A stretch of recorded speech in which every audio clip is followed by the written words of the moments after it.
Ladies and gentlemen, coming to you live from the fabulous Rich Life Studios in Montreal, Quebec, Canada. This is the AEW Dynamite review. So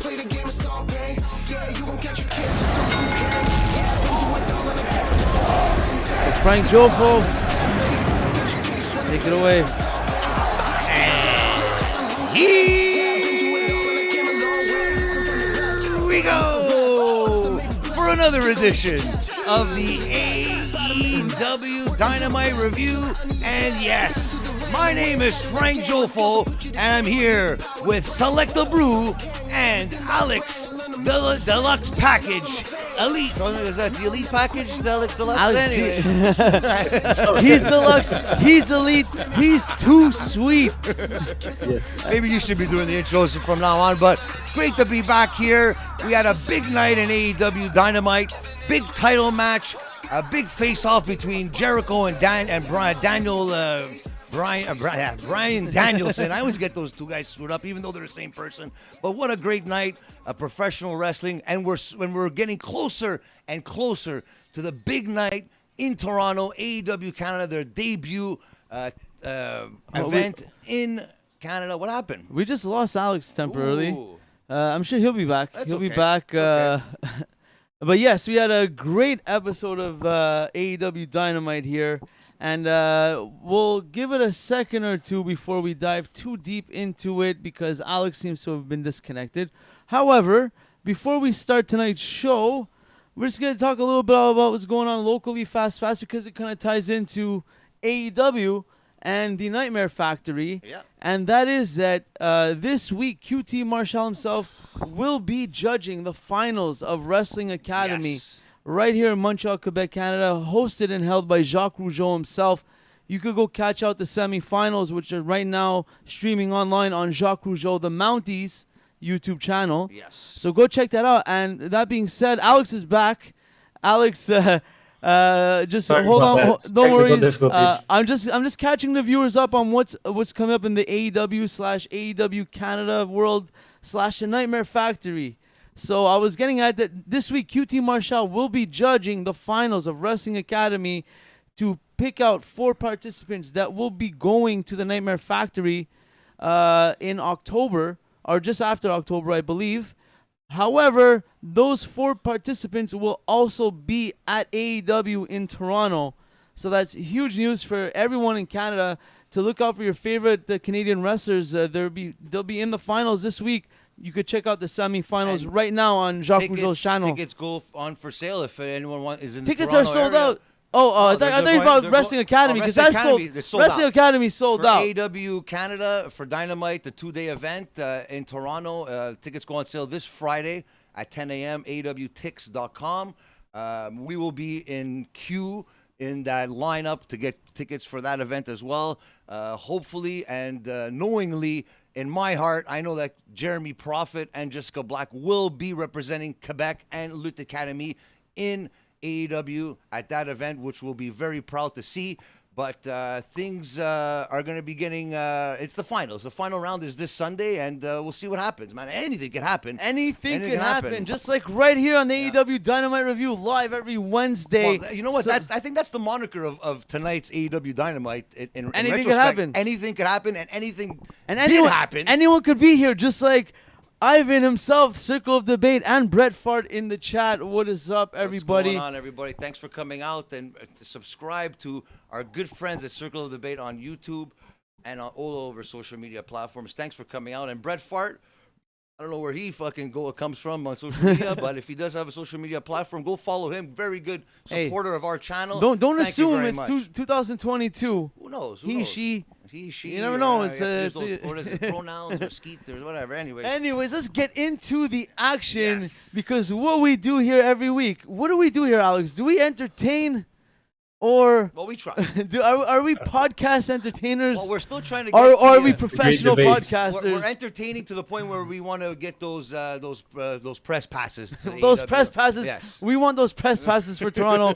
But that being said, we'll find out. Maybe the people will let us know. But what we can figure out is Daniel Garcia a professional wrestler or is he a sports entertainer? Is what we're finding out here in the opening segment. Alex, kick it off here.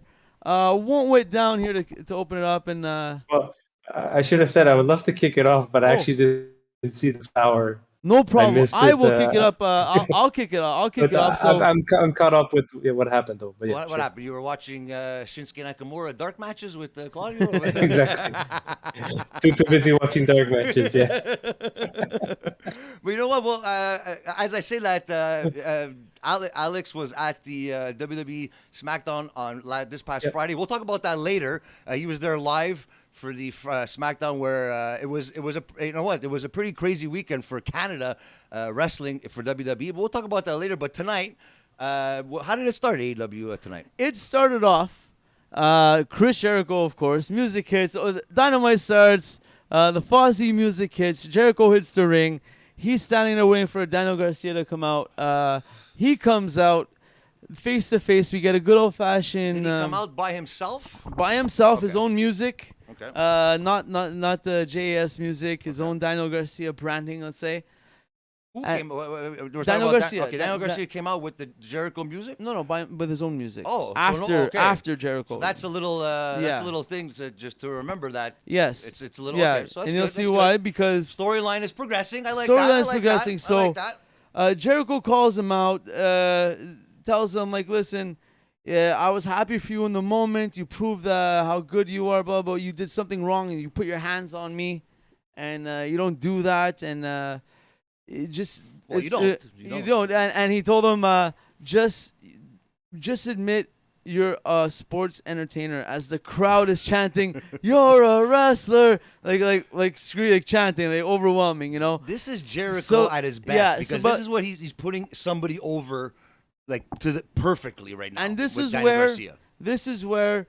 You see this was set up for Daniel Garcia. This is kind of like his first big, let's say, face promo in a long time now. He's got good heat, good storyline. He just came off the Daniel Bryan win. Like is wrestling? We don't have to. We can't. We don't have to talk about his wrestling because we know how good of a wrestler he is. But right? wait. His promo skills are getting Jericho. That's what Jericho says. So he tells Jericho, I finally lived my childhood dream. I fought against one of my favorite wrestlers of all time.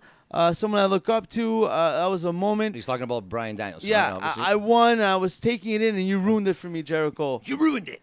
And now as Jericho's they're going back and forth. Jericho's trying to get him to admit that he is a sports entertainer, and then boom, the American Dragon music hits.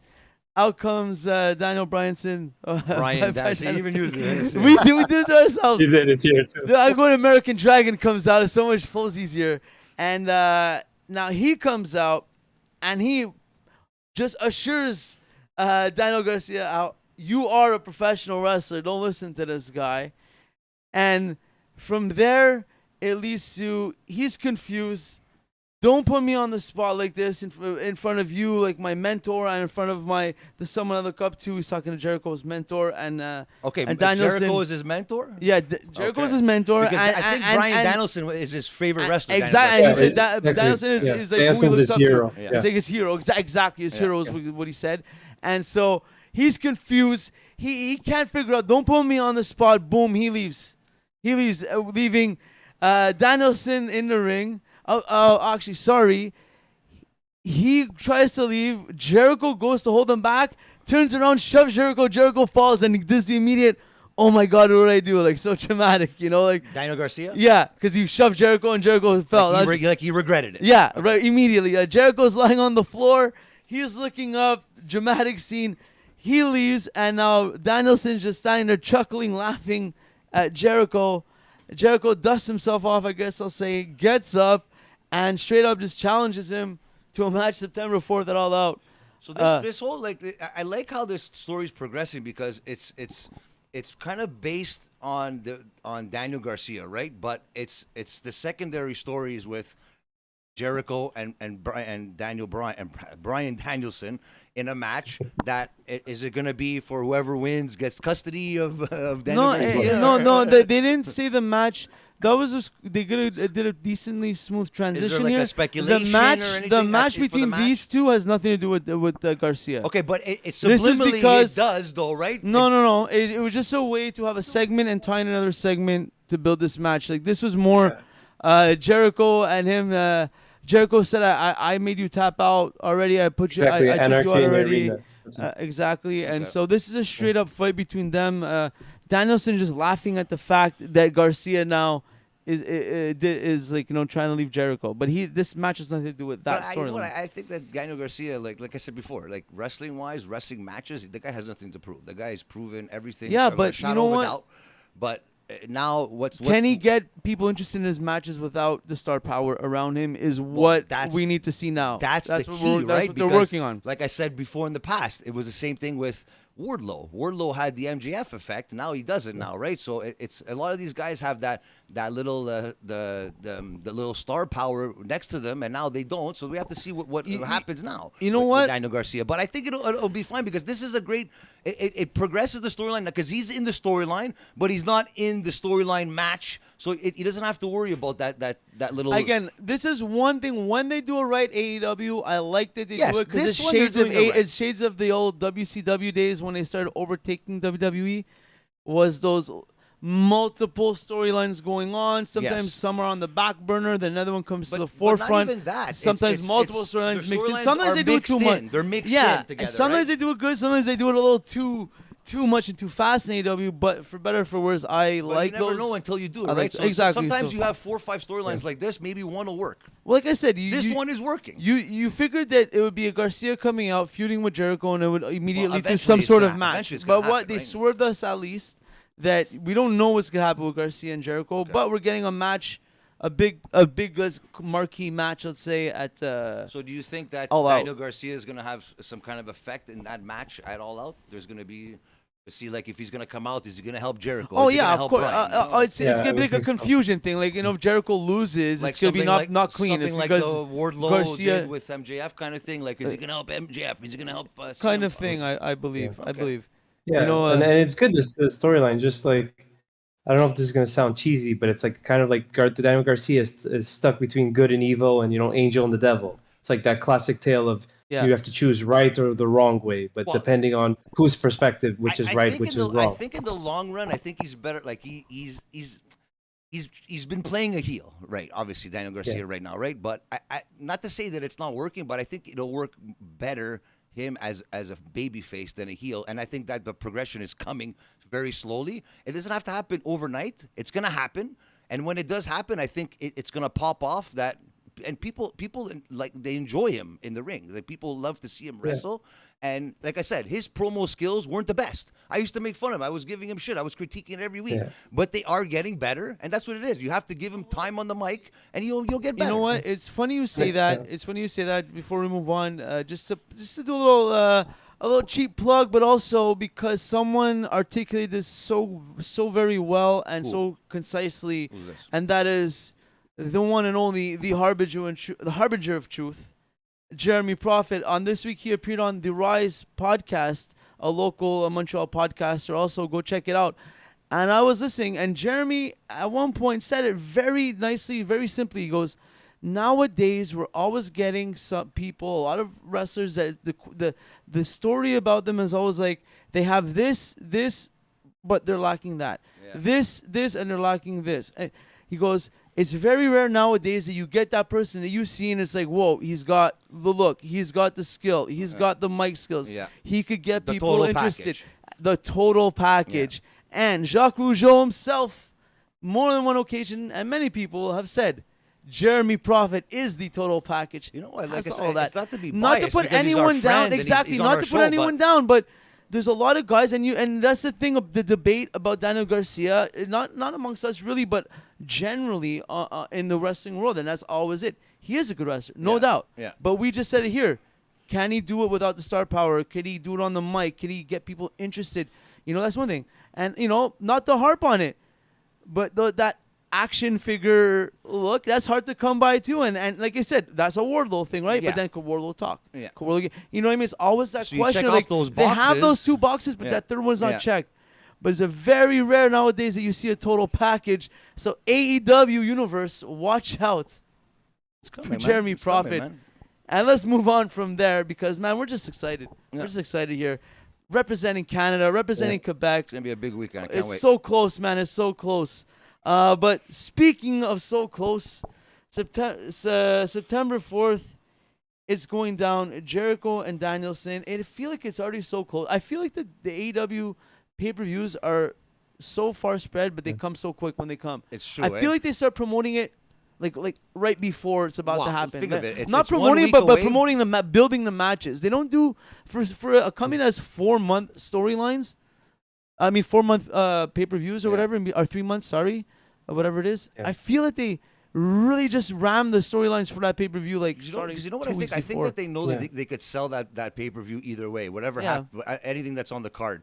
They're more TV based. They want people to watch the show on TV. Well, that's what they want people to Well, you know watch, what? right? You know what? If they want just- more people to watch the show, they gotta do more of this. Jay Lethal versus Dax Harwood, second match. I didn't even really know it was a match tonight. It wasn't really promoted, but this is a match. You don't need any story. You could have watched it on mute, and the story would have told itself. This is professional wrestling. Yeah, that match we saw right there. Okay. I hope you guys saw it. I didn't see it, but you're just I the didn't way, get a chance, just but the I way will. you're I will describing watch it it to me back. right now, right? I'd rather have a guy. Dax Harwood, great wrestler, no problem. Good Amazing. on the mic, he checks all the boxes. But is it unfair to him not to be in an actual storyline than just have a match with anybody like Jay Lethal or I know that there's Well, this is a storyline. This is building. it's a six-man tag. Exactly. It's building something. It's Trios, sorry. We'll find out. We'll find out after at the end of this match. First off, hard hitting match. Did you catch it, Alex? Did you catch this one? No, I didn't, Okay. but this is something I'm definitely gonna watch back. On paper, I knew it would be good. Just on paper. Oh, by the way, for sure. I watched that Nigel McGuinness Daniel shit. Bryan match, and it was the way you were describing it, you Crazy, described it to man. the T Ooh. because he smashed his head into that pole, and you could, my God, man! And I did a Don't little. try this at home. My God! And Nigel McGuinness wasn't he part of WWE doing something at one point? Yeah, or he NXT? still is. He's part of NXT Level Up. He was doing commentary at one point too, right? Yeah, he still Okay, is. so that's him. He still okay, is doing okay, commentary. yeah. So that's him. Yeah. Okay, so that's pretty crazy. I didn't know I knew he was a wrestler, but I didn't know he was that like he was a pretty big deal like back in the day. Not like Hulk Hogan status, but Ring of Honor wise, he was one of the top guys. Like he's wrestling. Yeah, he was on the same level of Samoa Joe, CM Punk, Bryan Danielson. Yeah. Like all of those guys should have been. AJ Styles too should have been signed to WWE like 15 years ago. That's Let's crazy. be honest. That's crazy. Great match, man. It's you know what I like that when I go back and watch the like I said like you maybe watch that triple threat match from TNA there with Samoa Unbreakable. Joe, AJ Styles, and fucking Christopher Daniels. What a crazy match! Like I don't know, maybe every time we have the show, tell me to watch a random match that you think I should watch and have a good time because I love matches like that, man. That's unbelievable, man. Well, Those are like the unsung speaking heroes, of matches right? that you'll love, let's get back to the task at hand describe here. us this match. This This match It's right a match that I definitely want to watch. Yeah, This I'm definitely match, gonna go out of my way to watch. again, like it. I said, you don't even need the storyline because they do an authentic wrestling match. They tell the story through the action in the ring, the moves they're doing. The hard-hitting chops at the beginning, first off, really gets the fans into it. Not just one or two. A couple segments where they did some back and forth, and it would lead up to a couple exchange of vicious chops. Hard. They go to commercial, one of those type of things. They come back. It's not ballet, right? It's pro wrestling. Exactly, Can I ask you something? and You it gotta was be a good. vicious. And again, Can I ask you pro something? wrestling. Jay Lethal starts now at least 3-4 times trying to get that figure 4. Starting the first time, Dax gets out of it very quick, and then another exchange of moves, and he tries to go for it again. And then it went to commercial? No, almost gets it in, and now Dax was going for his offense. It was just such a good match, and then there's that little point where Sanjay comes on the ring, and now this is where Jay Lethal is able to get his advantage in the match. As a heel, and now the heel again, advantage. unlike other matches where you just see a barrage of big moves and a kick out This on was a two. hard-hitting affair. This was now the tail end of the match going to good exchanges of struggle, and them trying to get a pin now. 2 count, quick 2 count, but not a pin off of a big move. It's like a good move, tie him up, small package. No, a quick reversal, a cross body from the corner. Dax goes to that 2. No, he rolls it over. You know what I mean? They're trying to get that pin now, and that's you can tell the match is winding down. It's not winding down because he did his finisher, and they kicked out, and he did his finisher, and he did a bigger finisher, but off the top. And this was like a wrestling match. You could call it a pure wrestling match, like the pure in Ring of Honor, right? Like this is a wrestling match. You sit down and you watch storyline or no storyline. This is something you enjoy as a wrestling fan, and you like the how they portray themselves in the ring, storyline or not. But that's what I'm saying. Like that's Dax Harwood. Sometimes he doesn't even need a storyline. The guy. That's how exactly good the match in wrestling. The match is supposed to be that's the story. You know what I mean? You're supposed to make the people show up. It's hard for people to tell us a story within their match. A lot of people can't do that. I'm sorry. Selling a body part, selling. Oh, this guy's trying to go for the leg. This guy's trying to go for the shoulder. You can't teach that. You can't teach that. Big Joe's in the chat. You can't teach that. I hope he's got his star ratings. Oh, I got my star ratings for Punk and Moxley. We'll get to that later. We'll get to that, Big Joe. We'll get to that. Fuck. Our first 5-star rating, our star rating from Big Joe himself. Brought to you by Balboa Bakery. So through shenanigans, Jay Lethal pulls it off. Jay Lethal pulls it off because Sanjay Dutt a little like he ducks and then just a little. Who was the referee? I believe it was Bryce Remsburg. I think. Anyways, Don Stevens. Jay Lethal pulls it off through a little screw up with a little interference and all that, and then Sanjay grabs the mic and announces that September 4th they are gonna have a trios match, but he didn't announce who Jay Lethal's partners are gonna be, and he announces that it's going to be goes to a video package. There you go. Beautiful. Of the Motor City Machine Guns. Really? Are teaming up with Jay Lethal. Yeah. Great tag team. Fuck. That's fuck. I didn't expect that. Background. Someone give me a background story because this little package was good, but didn't really give much background. Alex. Just show me that they're hyped. Yeah, sure. They're from Impact Wrestling, but like go back. Okay, I'll give you guys a match to watch. Okay, go back to shit. I want to say it's 2010. I can't remember the year. I'm probably getting it wrong. It's going to be the Motor City Machine Guns versus the Young Bucks, but at the time they were called Generation Me in Impact TNA. It's like an 8-minute TV match, but probably the best 8-minute tag team TV match I've ever seen.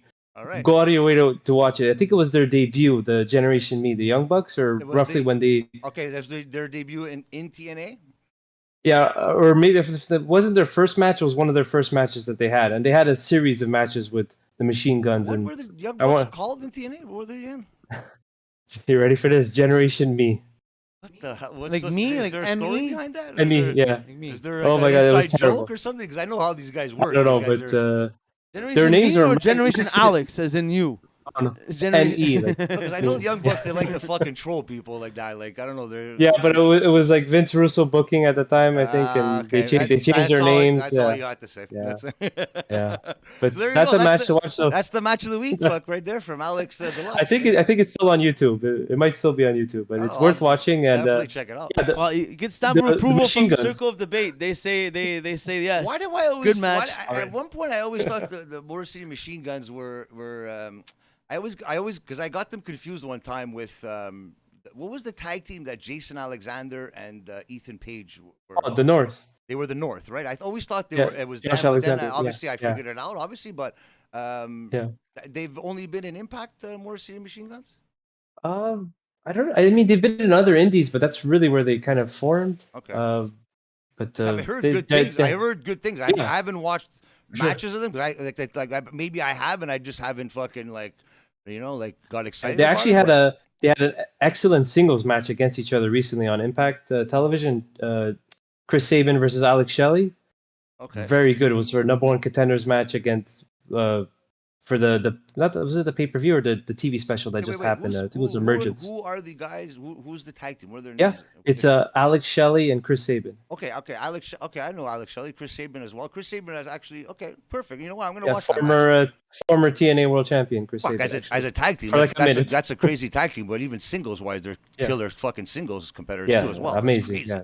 Okay, wow. These guys, they're very smooth in the ring. You'll see, like much like the Young Bucks.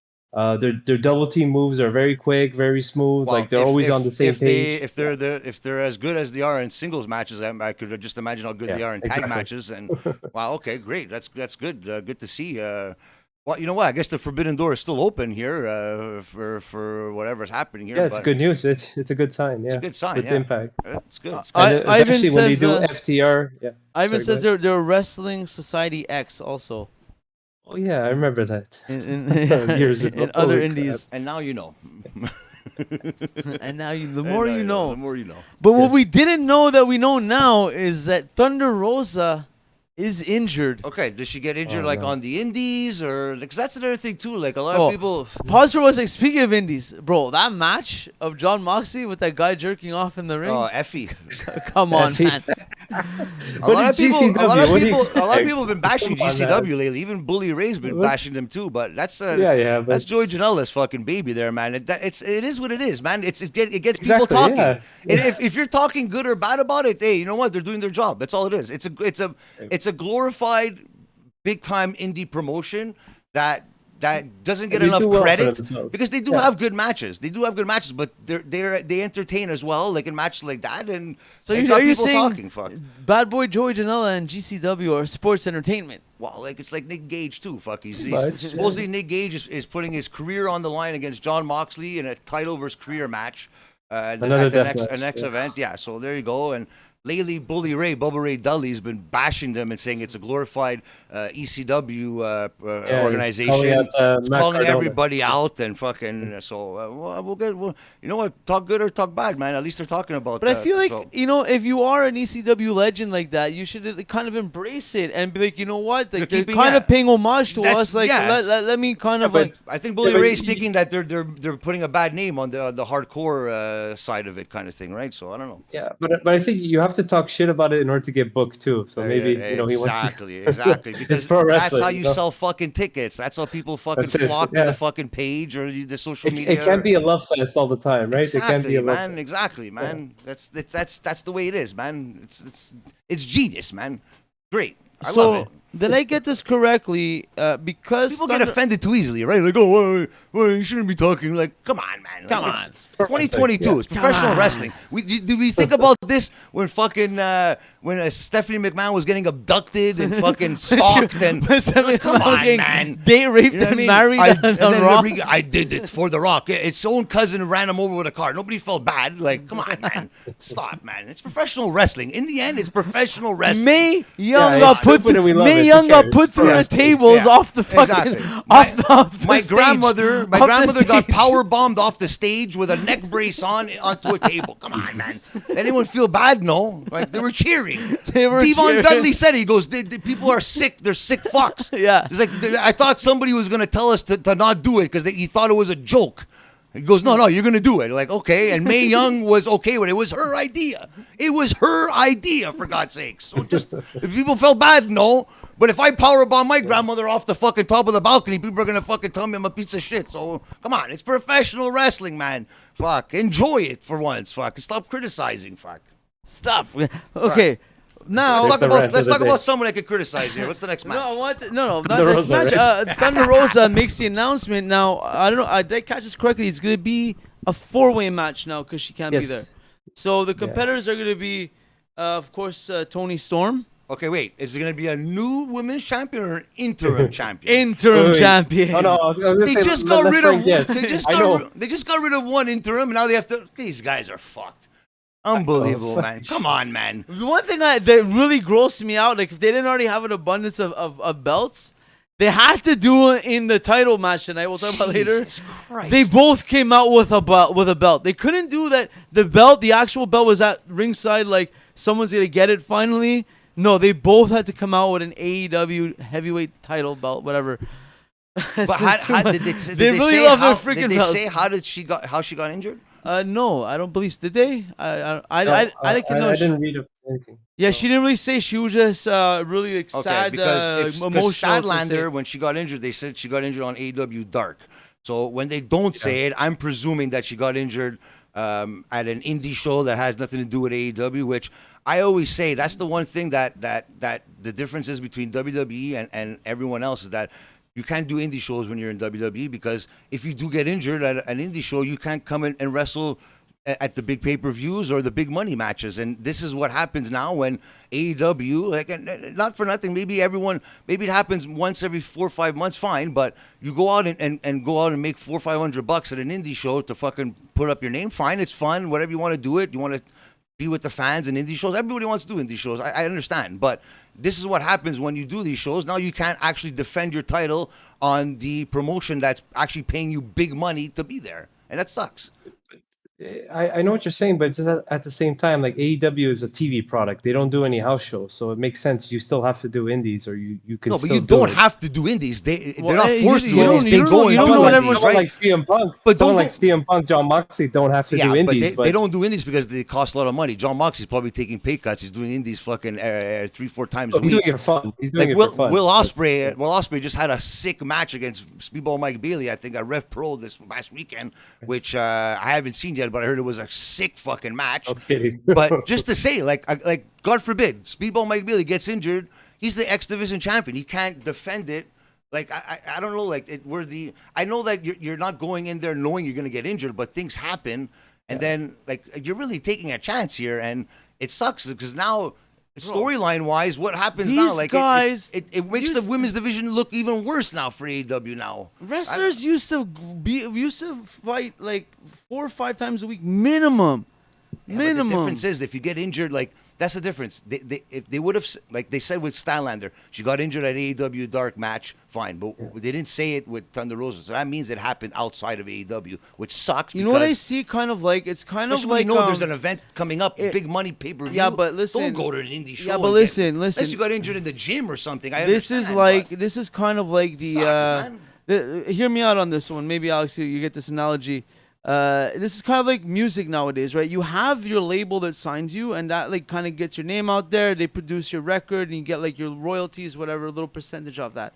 But the real money is when the band goes on tour. That's where they make their money, and that's where they actually engage and loyalize and build a better following as they advance. You're an AEW women's champion. To build your brand. It's keeping your brand going, man. This AEW is alive because Cody and the Bucks and all these guys built their brand and didn't stop, even if they got signed to these other companies. Because you don't just stop. You just like Alex said, it's a TV product. They're on TV one day a week. They do TV tapings maybe 1 or 2 days a week, right? It's crazy too. Not all these guys are making money that's like live off this.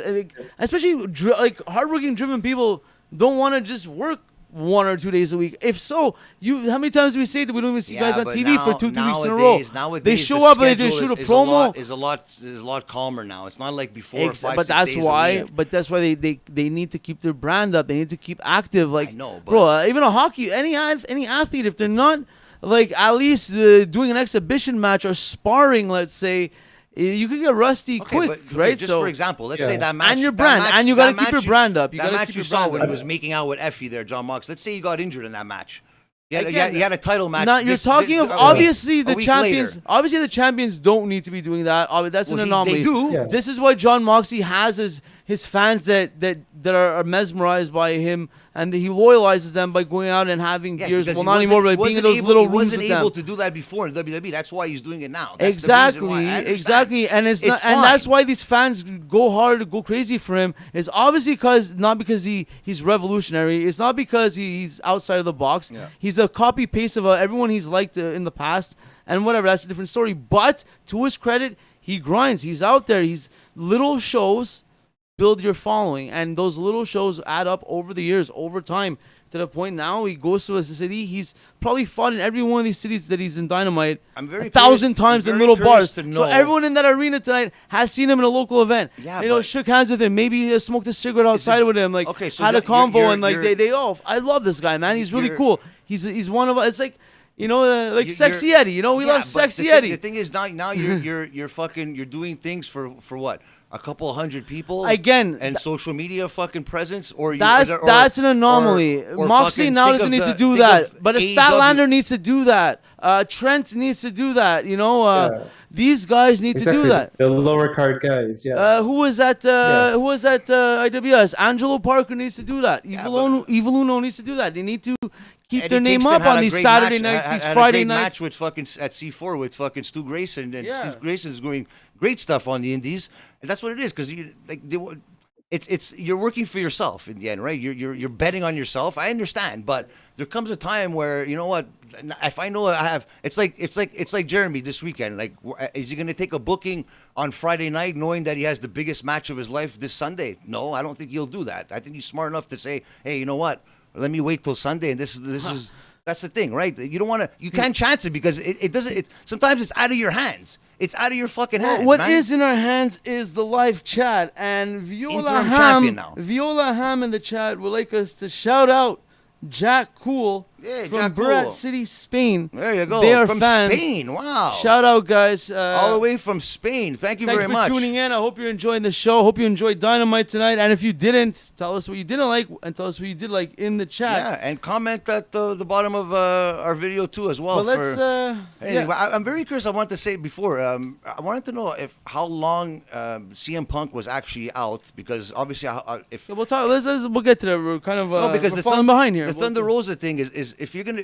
I always learned that if they say the winner of this match is going to be the interim champion, usually that person is not going to be out for a long period of time. Yeah, she said interim. She really made it clear interim. But I think CM Punk was gone for a long time, so I don't think it should have been an interim. A long time. It was like 3 months. That's what I'm saying. 3 months is 3 months. That's not a long time. I know. It doesn't seem like it, but on paper it's 90 days. It's a long time. Fuck. But it's enough to make the interim champion, as they did for the last 3 months, worth something. If he's injured for 4 weeks, what's the point of even doing an interim champion if he's out for 4 weeks? Okay, so if he's down for 4 weeks, I understand. Make it an interim champion. So at what point you're saying that 3 months is too long to make it interim champion? 4 weeks is too short to make it interim champion. So, you know what I mean? At least it was 3 months. I don't know. 3 months to half a year, if any, is good enough for me. Tony Khan, I think he even said, he goes, I don't like taking the title away from the champions. I'd rather make it an interim and then they come back as champions. You know what I mean? It may be repetitive, but at least it keeps a little side storyline floating there for when is that person going to come back? Because the original storyline is done. You see what happens now. Like it sucks for the women's division because now. Maybe Stylander had something brewing up. Now that's done. Yeah. And now with Thunder Rosa, that was maybe Tony Storm was supposed to win. But who knows now? You know what? For better or for worse, as we see later on, it's gonna bring us back Hikaru Shida, one of my favorites in the women's division. She's back. Yeah, she's one of the 4 in the tournament. Yeah, she's in the Fatal 4-Way. I don't know why they keep her on Dark and Dark Elevation. They have a good storyline with Shida and Emi Sakura that they've been doing on Dark, and they're going to wrestle each other next week, I think, on Dark Elevation for another title in Japan, DI Wave, I think. Okay. But she's a former AEW World Champion. Why are you keeping her on Dark? I know saw a series. They may be doing something. They probably do sometimes help. They're probably using her right now to help kind of train some of the younger talent, especially the Japanese women. Is it better that she's on? Like, let's say she's on AEW Dynamite. If there's no story for her or anything, sometimes it's better for her to keep wrestling on Dark. But you have a storyline on Dark though. There is a storyline going on with Emi Sakura. You have teacher student Emi Sakura trained her. Yeah. So. Like what happened to Serena Deeb? You have I don't know. After losing, Marina Shafir, or Nyla Rose, all these it's weird. I don't know. Well, I'll tell you. I know they rotate. That's the thing. It's a rotation of the roster. I know it's normal. So and then on top of that, injuries happen, and then it prolongs all these storylines. Even that sucks, man. Injuries suck. Whatever. We got a surprise. So let's just get out of this segment here. So it's Shida, Tony Storm, Britt Baker, and who's the and Jamie Hayter. Thank God. I was gonna say if Jamie Hayter's not in there, fuck. Yeah. I think Jamie Hayter might fucking. I don't know. 4-way matches are always fucking weird, man. You never know what can happen. It's always that weird person that comes out of it sometimes, not the person you actually think is going to win. Because I think if the one-on-one match against Thunder Rosa and Tony Storm, I think Tony Storm was going to win that match. In my heart, I think she was going to win. But now, maybe she doesn't even have to win. I think maybe not Britt Baker, but I think Hayter could win it, and maybe there could be the turmoil between her and Britt Baker. Yeah, but we could exactly. see. You've been teasing it on and off. So yeah. Because is there an Eventually actual storyline with Britt Baker, Jamie Hayter, and Tony Storm? No, they haven't interacted in a while, right? There hasn't been. Well, they've been in like a series of matches with But Thunderstorm. it's been more Tony Storm and. Because not Mostly, even Tony but- Storm has been fucking feuding with Thunder Rosa. They've been friends, right? Well, that was supposed to be Yeah. the storyline, Yeah. like the friends. There was supposed to be some supposed kind to of be. dissension, I'm sure, in the Eventually. eventually, but it never happened because of Statlander maybe getting injured, or it's see what happens when injuries happen. Things fucking unravel and things have to. But the show must go on. So Yeah. The that's show it. must Make go the on, best of it. and the show did go on with Oh, boy. my boy, my man, Mr. Ass himself, right here on did you Dynamite. see Adam Cole tonight or what? No, thank my God. God, come Thank on, God. You know Adam it's Cole. all about the boom. No. Well, he said soon. What's his name? Bobby Fish said him and Cole should be cleared soon. So Really? Well, in the meantime, we got some actual I'll stars soon on be- television here. We got oh yeah, sure. badass Billy Gunn against his son, Colton Gunn, who's coming out accompanied by his brother, Austin Gunn, now going by the Guns. Did you see the? They're tied to John, and they said it a few times, putting over that they're not the Gun Club anymore. They're the Guns. the Guns. The Not Guns. the Ass Boys either. Right? There's one of the Guns sons that looks identical to fucking Billy Gunn. Like, Shorter one or the taller one? I don't know, They man. both He just kind has of look that, like him. yeah, but they both. But Yeah. there's one that looks like too much like his dad. I It's feel it's a crazy. shorter one. It's crazy. I think it's And- Austin, Austin, right? yeah. And I Austin. caught on social media, somebody came in with a poster with two scissors. Like Yeah. there was somebody with everyone was freaking out how nice it was in cardboard. So I'm thinking like what posters are we gonna bring to the event in Toronto? boy. We'll so see. I don't know. We'll see We're what's gonna up. have to have more than one, but I think that would be a pretty cool one too to have. That's pretty cool. Fuck. Well, ladies and gentlemen, do not fear, because Claudio, Mr. Comedy himself, says in the chat that he will be Ooh. back next week. Aw, As he's been working hard on the Montreal Yes, comedy he's grinding circuit. in. yes. Keep on Yeah. working He's hard, out every Claudio. night. However, Right, We'll, Claudio. we'll hold the fort here. we're holding it down. Claudio said he didn't want to come because he heard it's Frank's birthday, so he's like, screw that, I'm not coming. Screw that guy. However, not screw these guys. This match was fun. This match told a story. So we get Colton against his dad. Might I say? What? Colton against Billy Gunn. Yeah, Yeah. yeah, That was the match tonight. yeah.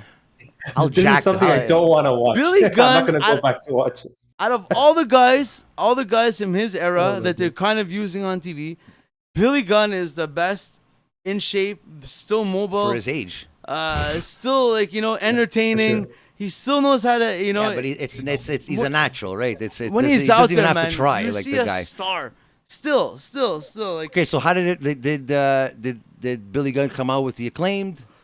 Billy Gunn comes out. The Acclaimed do, Acclaimed come out listen, rapping listen. for him. Did they say anything about Vince Scissor me, McMahon's daddy-o. birthday tonight, or what was there anything in particular of the rap that they said that They was didn't pretty mention funny? Vince or McMahon's birthday. I don't believe. what was there anything They particular? just mentioned that something about the student debt. Okay. Something I know that was because that was a big thing trending today. Okay. Is we're gonna wipe you out like Biden wiped out student So debt. that or goes something to like show that Caster, like I think he does it like day of. I think. Well, it's that's a how show. good he is, right? It's a show. The on the fly. You know, Well, comedians that's always a say that's a freestyle, right? Comedians always have their set, but they like to have that little town thing relative to the town that they either throw in at the beginning or in the middle. You know, like Genius, man. That's the definition of Yeah. freestyling, right? You know more than me. Fuck your music and that, but I know. So I know. we get a good match here, That's how she rolls. and because of some antics by what's his name again? Okay, so why there wasn't a clean match. Stokely. There was antics Yeah, on the Stokely. outside. Sorry, yeah, Stokely. Yeah, So Stokely. another match with antics on the outside. Not so much. Only at the end. It was a good match. A good Billy Gunn and his son. A good little back and forth, and then at one point, Stokely jumps the railing and hits Caster with the radio, with the boombox. The boombox. Well, they always come out with a radio. Boofa's boombox. I believe, yeah, not Bufas, And at the same time, Austin Gunn hits Anthony Bowens. And so now the ref is looking. Well, okay, this is what happened. Sorry. So Billy Gunn gets the upper hand, starts stomping out Colton. And then at one point, it gets vicious. The ref is like, like the Stone Cold stomp in the corner. Yeah. So the ref holds him back, and you get that moment of oh my God, I'm beating the shit out of my son. That's what happened. Yeah, and it slows down a bit, and that's when, so that's when it slows down for a second. That's when the attack on the outside takes place. The ref looks outside. It's like, what the hell's going on? And that's when Colton goes through a low blow. And on his dad. She turns around. There's a quick roll up. No, or did he do his But think of it. You know what? If you're gonna, they're building the ass boys into heel tag team, and to become heels. It sucks to say, whatever. But this case right now, they have their father, and a lot of people respect and love Billy Gunn, and by trying to screw him, low blowing, and it's the best way. It's great fucking storytelling. Yeah. And honestly, I'm gonna say they might not be. They're decent wrestlers, good tag team, the Ass Boys, very charismatic.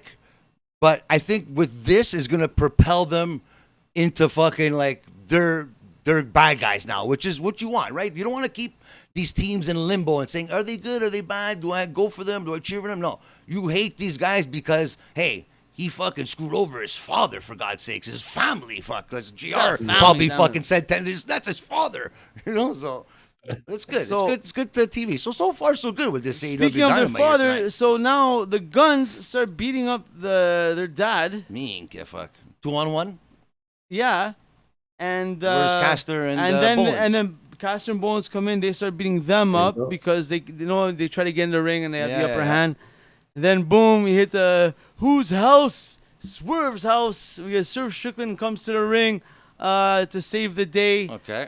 They clear the ring, and then I don't know if they tried to make it look like they tried to get that whole moment of Swerve and Keith Lee with a stare down of the Acclaimed, I believe, but it didn't really come out smooth. It was kind of when Strickland comes in, clears the ring, and then Keith Lee comes strolling a la Sting.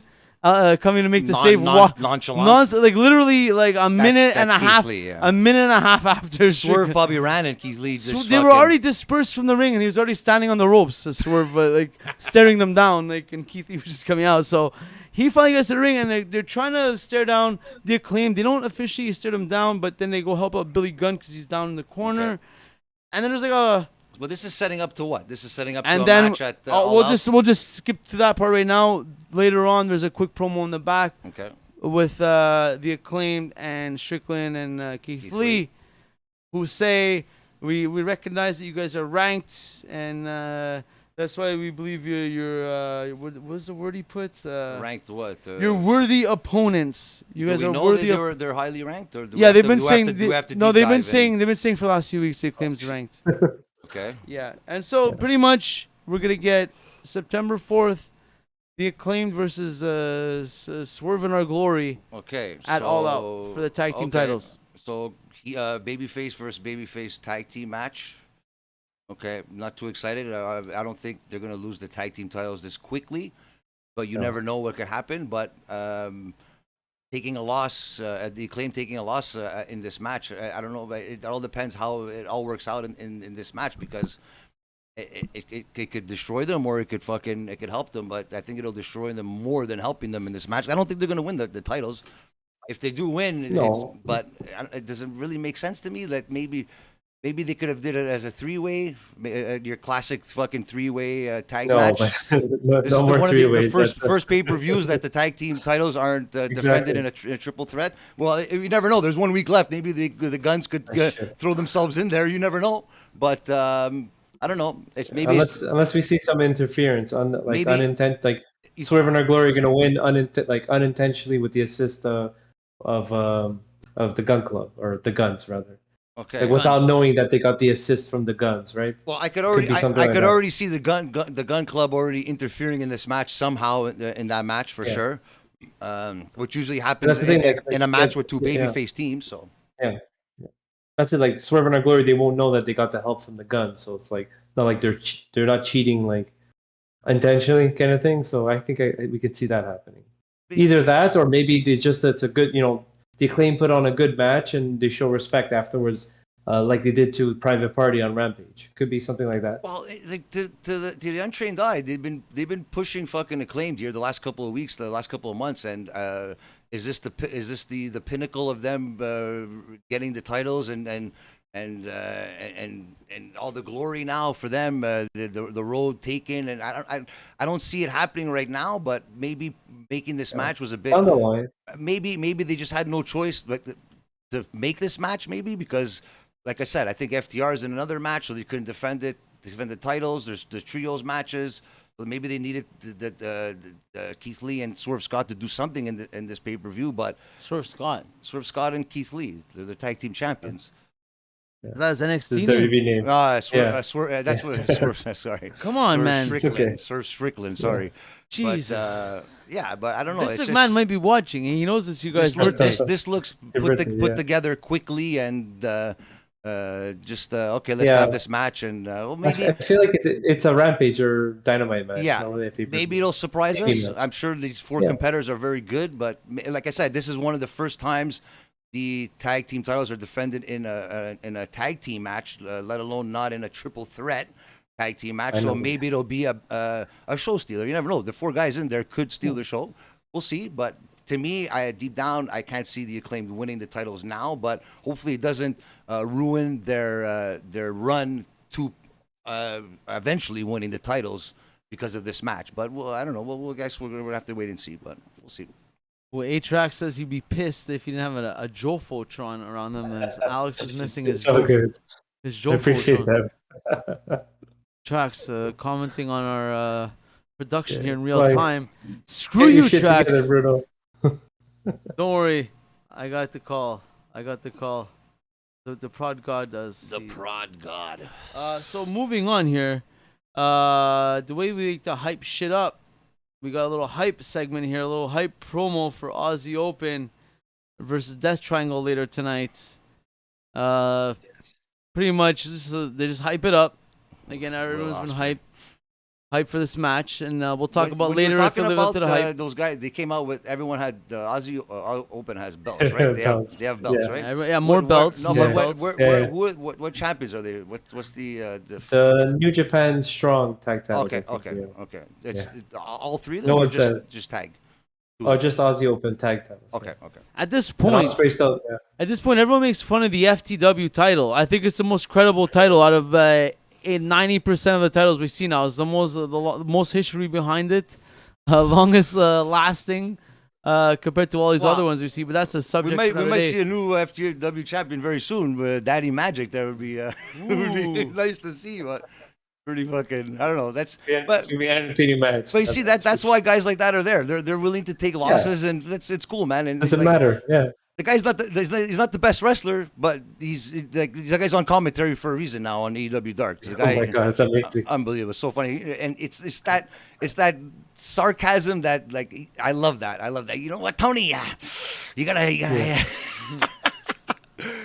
It's crazy to think that he was in IWS and fucking. I knew, but I didn't watch any of his matches when he was in town here. But I would have loved to see that. But fucking good for him, man. Guys to come out of the IWS in Montreal here and make it onto the big leagues. It's pretty cool, man. So great to see.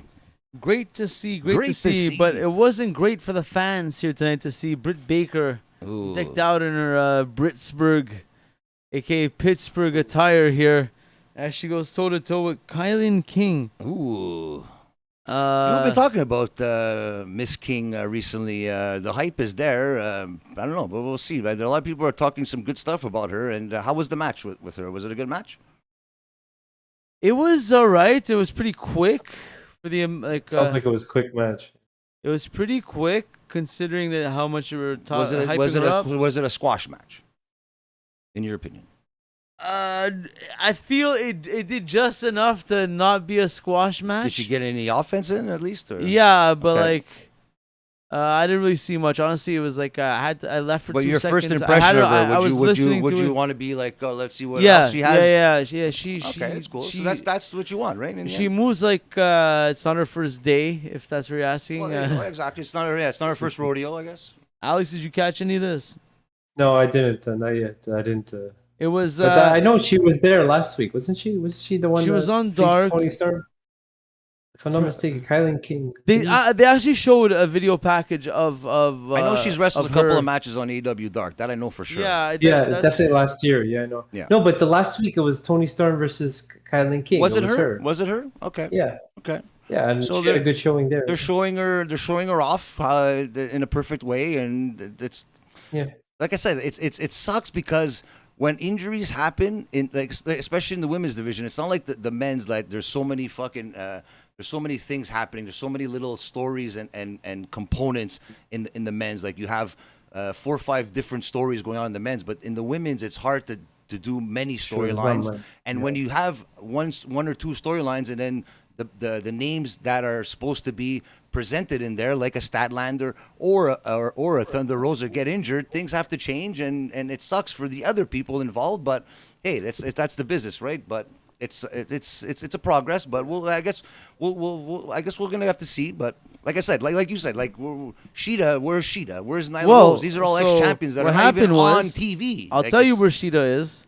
Sheeta came to save the day here because she was shown on TV tonight. Because Britt Baker, after having KiLynn King tap out, her rest of her squad came out and they were laying the beat down on her. And I was about to say Thunderstorm comes out. Tony Storm comes out to try and make the save. Were you impressed with not her? Thunder Rosa, Britt Baker's wrestling? Because she's getting better. Classic Britt Baker. Okay. It's not getting better. I feel like she goes good when she's matched with someone, that I guess blends with her. I've never had a problem with Britt Baker's matches, like her wrestling ability. Never. Could be better. She's way better than her husband, I'll tell you that much. Come on. Tell you that much. I knew that was coming. That's way more believable, way better, way more presentable as a champion. Crazy or what? Did you know in the new AEW video game Fight Forever, you can do intergender matches, so you can have your Britt Baker versus Adam Cole? That's pretty funny. So there, when you get the game, Bruno, you can play it and you can beat the shit out of Adam Cole. I guarantee that's the first fucking thing he's gonna do for sure. No, because I'm not a bitter person like that. Bitter, you fucking fuck, man. Just remember, it's all about the boom. Yeah, it's already fading out. But the Adam boom, Cole, baby.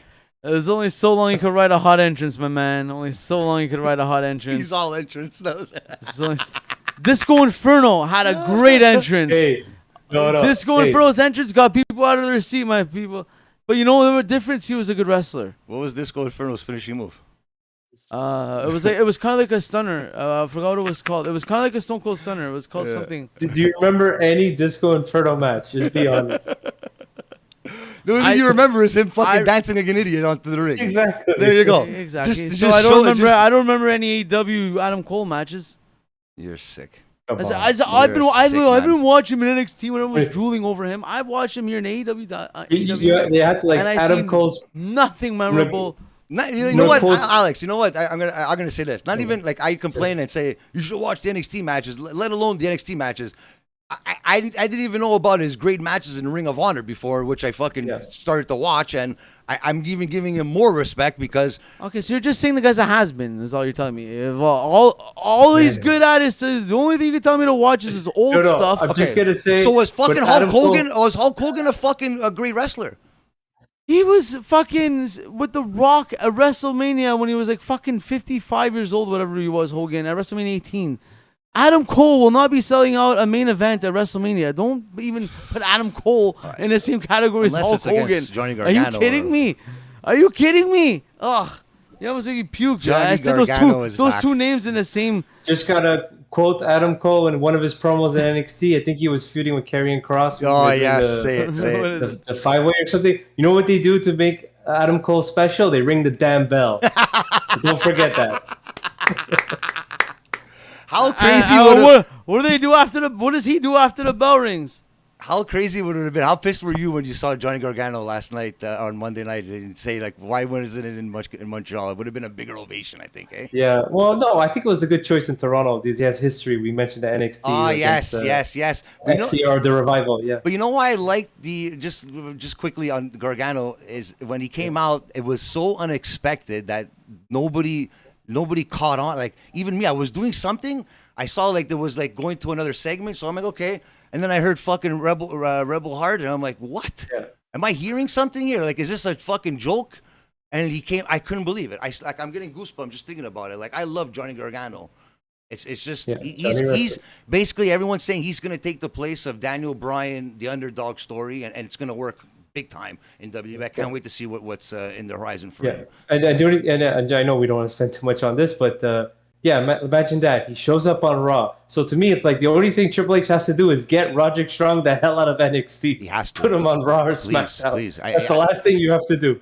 Get him the hell out of NXT. I know that he asked for his release. They didn't want to give it to him, but make it true or not, I don't know if it's true, but he hasn't commented on it. But I could see why he's like basically the only guy left in NXT from the originals, from the Triple H era, I think. And there's not too many other guys that are still there from that era, but put him on SmackDown, put him in Intercontinental title feud with Gunther, Nakamura, put him in that mix. It'll be amazing. Yeah. Such a good wrestler too. Fuck. Yeah. Roderick Strong. Fuck. Speaking of good wrestlers, Adam Cole. No. Nah. We got. It's time for the end all discussions, all disputes, and find out who is the AEW champion. Match of the year, guys. We got, first of all, already people asking questions. Why is this match at the 1 hour mark? I guess it was about halfway into the show. This is where I tuned in. Why is this match not the main event? Even if ratings. the outcome was the outcome they gave us, we'll talk about that. Why is your freaking your title match, like you've been building, this is your title. This first of all match that we said last week should have been on pay-per-view, but now we know why it wasn't. Okay, but at least put it as a main event. Like they're really like. But you see where it comes down to now, wrestling now, professional wrestling. For us talking about it is making it feel even more special. No, exactly. But because we weren't talking about it as much. Devaluing your prized possession. This belt over here. This is supposed to be like the Stanley Cup. This is, you know what I mean? Like, now it's everyone, again, like I said it before, the fact that both guys came out both with a belt was already weird. I don't care what you say. Because realistically, in the end, if CM Punk didn't get injured, this match would have never happened, right? In the end, CM Punk would. They both called it, okay, whatever. But I'm just saying, like, put it as the main. This is our prized possession in this company. Everybody in this company wants this. This is the big thing. Yeah, but you know that if we're finally going to sell the dispute. We have the interim does this versus the guy coming back. AEW does this a lot. They put main event matches in first or in the middle. They always do that. Last year, CM Punk was the biggest name in wrestling. Yeah. When CM Punk's never coming back to wrestling. CM Punk, he's back now. He had a good run, and then what else he could do? He got injured, which is always that thing it's a blessing and a curse for a lot of wrestlers. Triple H's biggest thing in his career is when he came back from that injury was that next step, right? Not saying it's that level, but it's an easy storyline to build into anything. CM Punk, biggest name in wrestling, coming back against your current champion right now. We're gonna settle all disputes. It's in the middle of the show. You're just pissed Jon Moxley won. No. Whatever. It is what it is. Like I said before, I understand why people love him. He really think of it, grinds and is for the common man. It's because in the end, if there was no injuries to CM Punk, this match would have never happened. We wouldn't be discussing these things. I'll tell you, this is all for Jericho Moxley rematch in Toronto. I called it last week or a couple weeks ago. I keep saying it. This is all going to lead to... But then it comes down to this. Moxley's Toronto, fine. Toronto is the big first Canadian event, fine. But if there's going to be... So you're telling me that Jericho is more over than a Kenny Omega, Canadian-wise? Like, people would distinguish Jericho over Omega? No, but that was like the first big AEW title match in the AEW history. It was that big feud when Le Champion... But it all depends what happens at the pay-per-view. Moxley's eye with the spike from his jacket. At the pay-per-view now for the title? What? Who's Moxley gonna fight at the pay-per-view for a title? They didn't announce that yet, right? CM Punk's not even Yeah. on the card as well, and it's in Chicago. No. There's a Casino Battle Royal. MGF didn't show up tonight. I could presume he's gonna be showing up for the Casino Battle Royal as well. Win it. Well, we'll find out. But for now, everyone let's thought get to this MGF was match. gonna come back tonight, which is that's what you know. What I'm sure a lot of people got disappointed and. Which sucks because in the end, if they would have made it, if they would have had that match for the title in the main event, it would have kept people to the end thinking that MJF was going to show up. And then once they knew MJF wasn't going to show up, they probably just turned the channel. But I don't think it makes sense. People they're anticipating MJF. They're anticipating MJF coming back. That's their own anticipation. Like there was nothing that gave it away that they were teasing he would come back. So, and to me, it makes sense to put it. The placement of the show of the match at the 9 o'clock hour. One, you want a strong rating at the top of the hour. They always do that. And two, would you really want this as your main event being 2 minutes? Like, how would you feel if you waited 2 hours or an hour and 45 minutes to see a match, and then you got a bullshit match? It's the same thing happened when, who was it? Adam Page and Daniel Bryan, when it was a draw after 60 minutes or something like that. It wasn't the main event, right? Yeah, at least they because you knew that was you knew. So in the end, when they do things like this, you could kind of expect something that unexpected is going to happen, or something that you know that shouldn't happen. They can't make it go to 9:55 and then, okay, the match is starting now. But that's what I'm saying, right? In the end, so it gave the perception of what is why is it in the middle like this, and is it going to be an actual match, or because everyone was still contemplating too, like. Why is this match on TV a week before the event? Why? There has to be a reason why. So I guess we're going to find out eventually here. Circle of Debate is echoing, I think, what you were saying earlier, Frank, is that it has made... honestly, it would have made sense having it as a main event, but unless this was all a work and Punk wanted to drop the belt, and that's what you were saying to me earlier, that they're working the what people are saying online and whatever, and they're trying to work that into the actual... outcome here. So what? To feel bad for CM Punk now, or that's what it is?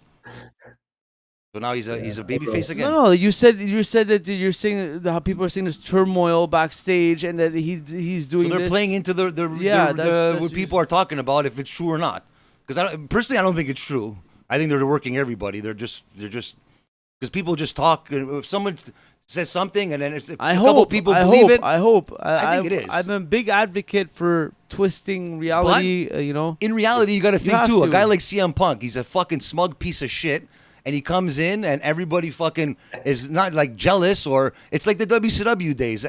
Conan said it. He goes, fuck. He goes, you're on top of your game. You're fucking there every week. You're fucking on. You're making people fucking good matches and everything, storylines. Then all of a sudden, they sign somebody and they come in, and obviously right off the bat, you go down the totem pole. That guy goes up automatically because he's got the intensity or the fucking story with him and everything. So I'm sure there's there's people that are hating these people that are coming in, and it goes to show that fucking it's jealousy in the end. And you know that CM Punk's not getting the same fucking amount as fucking a guy like Jungle Boy or whatever, but it's a business, man, in the end. If CM Punk comes, it propels your business in the end, your product. So I'm sure there's some animosity backstage, and they're trying to play it off like there isn't, but there is. There has to be, guaranteed. And CM Punk has been like that for his whole career, and nobody talks good about the guy. Nobody talks good in storyline-wise, wrestling-wise, and in real life. Nobody talks good about this guy. So I could understand where people. But that's what I'm saying, right? I could see where people are drawing to this and thinking that it's real because he's done this before. So good for you to think that it's real and go along with it. Great, because it's professional wrestling in the end. Stop fucking thinking it's real life and the guy's gonna show up at your door at midnight and fucking come fucking ransack your house or rape your girlfriend or something. But come on, man. It's professional wrestling. Enjoy it, man. It's great fucking storytelling, but it's people on fucking social media that are fucking ruining it. Just enjoy it, for God's sakes. Just enjoy. Enjoy it, fuck. That's the words of wisdom from fuck, man. Frank as Brian Zane says it on Wrestling with Regret. Like what you like and don't be a dick. Because in the end, the people that are complaining about it, just like what you like and don't be a dick. The people that are complaining about it are the people that didn't grow up in the Attitude Era. They don't understand what professional wrestling was for real and back in the day. You know what I mean? As much as fucking it was so real back then, knowing that it was fucking fake, but we drew to it. We loved it. We fucking admired it, and we grew with it. And now that they're trying to reproduce it again 20 years later, we feel bad for guys now, and we call them pieces of shit. And they're like, come on, man. Fuck, man. How are you going to get press passes if you're going to be like that? Fuck. Exactly, Jesus right? Christ. These are press passes. But I'll tell you someone that draws me every time they're on the screen, and that's Christian Cage. Yeah. With another classic Christian Cage promo here. Yeah. Tell me Jungle Boy didn't talk. No Jungle Boy. This is just asking him pretty much if he's accepting Jungle Boy's challenge. Because last week he didn't accept it, right? Christian Cage. He said, no, I'm not going to. Yeah. And then he got his ass kicked. I know you listen to Jim Cornette. I'm sure you've heard Jim Cornette talk about how great Jungle Boy's promos have been recently. Yeah, but I unlike people that live in a negative mentality constantly, I look at the positives and I see him trying and getting better. Okay. I said it as like the last couple. I like that they're doing the whole like he's coming out like the little things like for presentation in the story like. He's coming out always in like black jeans. I mean jeans, black t-shirt, leather jacket. Whoa, wait a second. Always like in a little like street-ish. Like he's trying to be edgy. Like he's not gonna be the best yet, but he's at least adding that layer now, as opposed to just a happy Jungle Boy we always see standing like that, right? Honestly, like, between you and me, I think he'd be a better heel. Kind of like that era like when was the era? Was it right after Bret Hart left? That Owen started being like that, dressing like in the leather jackets, like chilling in the crowd. And things like that. That's when he came back. Enough's enough, and it's time for a change. It was right before that. Before that, he left for a little bit, and then he came back, and he was like in the crowd and whatever, like something. It was something along those lines. But either way, I see the positive, and I like Jungle Boy, what he's trying to do, what they're trying to do with him.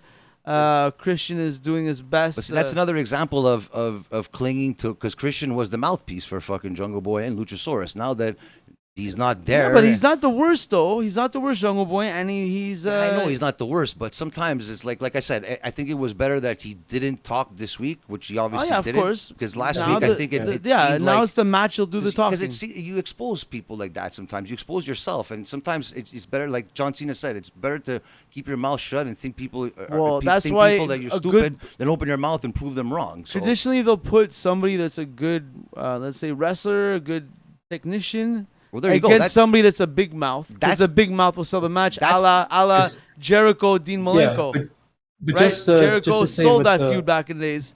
He did all the talking. He did the list. That's the prototype. Dean Malenko was like he'll say a couple words if he's got to, but he does his work in the ring. That's what really was what Dean Malenko was about. That's the game plan, right? Because Jericho, so they put Jungle Boy against Christian. Jericho mouthpiece for Daniel Garcia. Christian mouthpiece for Jungle Boy. MJF mouthpiece for fucking for Wardlow. Sting subliminally for fucking Darby Allin. Eventually, these guys have to turn heel against each other. So, just quickly, I know you want to say something, Alex. I think Jungle Boy should turn heel. I think that's what would be best for business, best for his character. I think, and especially you saying that he came out in black jeans and black shirt. He's been like the last few weeks. The last few weeks. Easter eggs, my friend. Last few weeks, he's been coming. I was like, go. Well, just to touch upon that point, I think the leather jacket is the one that Christian laid over him after he knocked him out. I don't know if it's the same jacket, but at some point they mentioned that on commentary. That's a couple weeks ago they said that. Yeah, it was the same jacket he's wearing. But I mean, just wanted to say something about Jungle Boy in terms of last week. I agree that his promo wasn't the best, or was it? Yeah, it was last week. And something that could have been accomplished with literally Jungle Boy coming out saying, "Hey Christian, this has gone on long enough. Get your ass out here. I'm challenging you to a fight." And then you have the post-match angle would have been perfect. He didn't have to do his whole spiel. Yes. He didn't have to do his whole thing saying, "Oh, the network doesn't like the T-shirt that I had the week before, yada yada yada." And then he got the what chance, unfortunately. So. Yes. And that's what happens. That's what happens when you're in a live crowd. You can't. Then he has to adapt to that. And I don't think he fucking. I don't know, man. You shouldn't have to had to have adapted to that. He Yeah, but wasn't for put the in a crowd good position for a crowd of people that suspend reality belief to buy in and cheer acts such as Orange Cassidy and Adam Cole and Jon Moxley. Why do they have to hijack the show, a young up and comer like that? I don't know. I don't get it. Why would you not be supportive? Again, why do you got to be a dick? I don't understand it, but well, whatever. Sometimes less is better, though. Less is better, though. But if they're telling him your job tonight is to go do this, we can say no. I believe less is better, Tony. I'm not going to go. No, but I want you to go talk. I want to see what you can do. He's going to have to be that guy that. So he has to do his best, and he's doing his best. Yeah, but and it's not the worst I've seen. The worst we've all seen and heard the worst shoved down our throat. I don't think it had to happen. And Jungle Boy is not the worst, and he's definitely doing his best. And people that what him and think like the guy's young. He's got a whole future ahead of him. Orange Cassidy doesn't have to say a word. He rubs it in your face that it's a scripted act. Screw him. Bro. Screw him. It's entertaining. It's like you watching a fucking Jackie Chan. It's like watching a Jackie Chan movie, and halfway through a stunt, he takes the camera and shows you strings and the green screen that's showing you he's not really on the back of a fucking flying helicopter. You know what I mean? Like, if he was a bad wrestler, I could understand. Okay, your whatever. point, I understand it. You the entertainment. Okay, do it. Cheer him on. Whatever. But Jungle Boy is way better than him and is trying and hasn't had that fanfare that brought him in. He's building his name there on TV in front of us, and lifetime we're watching this guy develop. Give him a chance. Don't want him, and screw you other people that like just want to hijack the show from a young up and comer like that, because he definitely has a lot to offer. Yeah, but just to your thought, Frank, to your point before, I think making him a heel eventually would be a good move. Definitely, you can see that if you compare him now to, let's say, a year ago, 2 years ago, when he didn't have the beard, he looked like he had nothing, like he didn't have anything to him. But now, I think that, just not to draw the comparison to it, but I can't help it. Like, he could be like a heel Shawn Michaels in the mid '90s. You know, he's a young guy. He's got the look. He's got the hair. He's a pretty boy. He has the girl. If they want to bring in Anna Jay, let's just say it's a lot easier to be a heel starting off than it is to be a babyface. It's harder to be a babyface because you have to. And he would do well. You have to convince people that you're a babyface. And a heel, it's very easy to be that bad guy and tell people off and everything, which I think less is better for him, and I think less. And eventually he'll come a good babyface again. I think. Yes. You guys. I think you guys just patched it all together without realizing it. He's got the muscle, as a traditional heel would need. You said he needs like a pretty girl to get that extra heat as a heel. But what he needs, as you said, as a Shawn Michaels, he doesn't need just any girl. He needs a Sherry Martel. He needs a girl that's a good mouthpiece. Like we've been saying mouthpiece, but that was a big thing for Shawn Michaels when he transitioned to his singles he did it. He found that persona of the sexy boy, but it was Sherry Martel early in that really put him over. Put him over in that character. So Jungle Boy with a girl, the difference is a female who's the girl really that's draw heat. What's that? Who's the girl that's with him? I think Alex, you just said Anna Jay. Well, Anna Jay, like in dating in real life. But but I don't. Not to say they'd have to put them in storyline. She would have to. I definitely don't think she has the mic skills required. Like who has mic skills? As that's the thing. It'd have to be a creative thing. But if they could find him a good. Heat attracting girl. Don't put him with Vicky Guerrero. No. It has to be a hot girl, kind of. You know what I mean? Like you said, the pretty boy with he had Shawn Michaels had Diesel. He's got Luchasaurus. Shawn Michaels had Sherry. We need to get Jungle Boy a Sherry after this Christian thing. And then he would have to change his name, right? He can't be Jungle Boy. Like I know JR always calls him Jungle Jack, so go with Jungle Jack Perry. Just call Shawn Michaels and be like, yo, can I just take Sexy Boy for a little bit? I'm going to draw some real heat. I'm not Jungle Boy, I'm Sexy Boy. Like Jungle Jack Boy, Perry. But could you do that, though? Because Shawn Michaels was Heartbreak Kid. He didn't really call himself. It was just in the song that he said it was a Sexy Boy. Heartbreak Kid, HBK. Imagine he Jungle Boy just one day says, "Oh, I'm Sexy Boy Jack Perry," and he just comes out with a bombshell female on his arm. Luchasaurus is fucking wreaking havoc, pissing people off that he's Sexy Boy Jack Perry. You know what's crazy? Tony Khan will give you that one for free, you man. Laugh, Vicky Guerrero, like her or not, she draws heat. No, he needs a pretty girl. He needs a pretty girl that gets you the heat when you have a pretty girl and you're a good-looking guy. He could, he'll, Well, unless you fucking dress up as a girl and go fucking do promos for him, I don't think there's any women wrestlers in AEW right now that could fucking do a promo for 2 minutes. And fuck, come on. What about Snoop Dogg's cousin? What's her name? Snoop Dogg's cousin, Sasha Banks. Yeah. Sasha Banks. She's coming back to WWE. Fuck. Possibly, yeah. Possibly. That'd be interesting. Yeah. That'd be an interesting pairing. She's coming back. Naomi's coming back. Hopefully the Fiend comes back and all is good in WWE again. Well, someone that is back, it's Ricky Starks after a week off. Came back. Ricky Starks just came to really let us know he's disappointed. Did we see TT Marshall? He quoted New Jack City because Powerhouse Hobbs quoted New Jack City last week. He went after his neck that he knew that he had repaired. Essentially, we're just getting this match at September 4th. It's pretty much what went on here, Alex. Yeah, and it was a good promo by Ricky Starks. Yeah.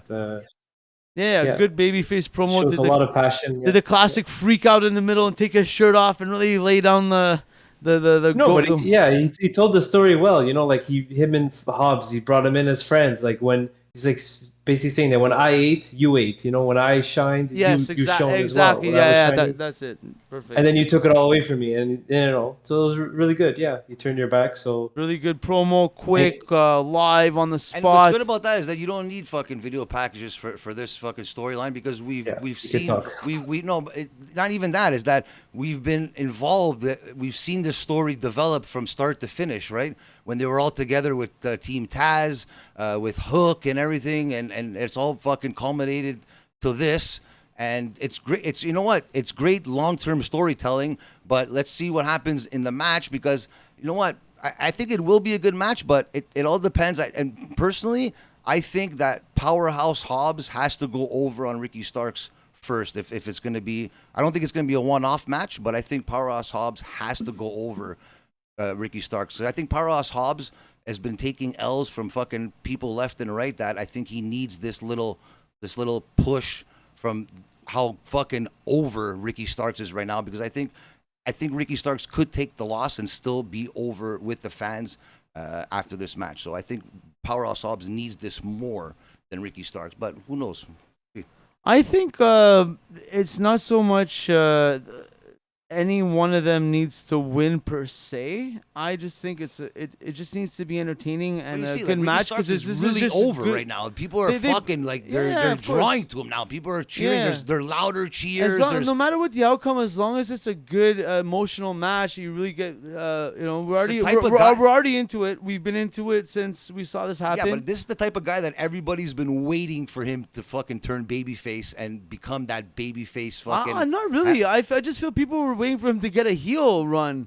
Like he was, but they still would have cheered him either way. I think that's the type of guy he is. I think people are just drawn to him because of his charisma. that Rock when he started becoming the Rock. People were booing the Rock. Yeah, Rocky sucks. And then sucks. it slowly transitioned to him taking over the nation and everyone cheering him. And then he got cheered as a bad guy. Yeah, exactly because of the way he just dissed everyone all the time. You're there when you're a bad guy or a good guy and you're getting cheered and booed at the same time. That's when you know you're fucking over, my friend. Again, like Roman Reigns, you were there this Friday. Was he getting cheered or booed when he came out? Yeah, a mix of everything. Bro, it was a fucking ovation and a half. It was very surprising. Yeah, it was a loud reaction. Yeah. It's a cheer or boo. You just want reaction. That's what wrestling is. John right? Cena. You just don't John want it to Cena be silent. If you get a super loud sea of boos, it's just as good as a standing ovation in wrestling. But the extra special fucking ingredient is if you get cheered and booed as a good guy or a bad guy. I kind of disagree. I disagree. I feel not too many guys that get cheered and booed. Again, not to harp on it, but MJF,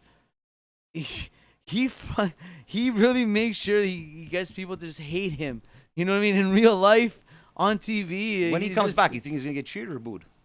I think he's gonna get booed. A lot of people don't like really? what he's doing. I think his time away makes him a 100% fucking babyface. He should get cheered.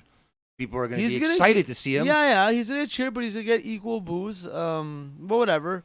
Ricky Starks. Just to say, I kind of like when you get a clear cut, everyone freaking hates this guy type of heel that a clear-cut boo, like get the hell out of here, like Me too, but I like it when they get Iron the cheers Sheik, too as well. Saudi Arabia style, like heat. Not to be. I don't want to be a racist angle, but I'm saying like that type of emotional heat. We see what sucks about Montreal is that Montreal, we always fuck up storylines. We cheer the bad guys and we fucking I boo was the good actually, guys. I don't know where I saw it. It was on our Twitter, but I feel that's a narrative being echoed a bit that people are saying that AEW should have came to Montreal first, Oh yeah. but maybe we're they're animals in doing Montreal, Toronto first as a test run because they know we could definitely hijack the show and fuck up.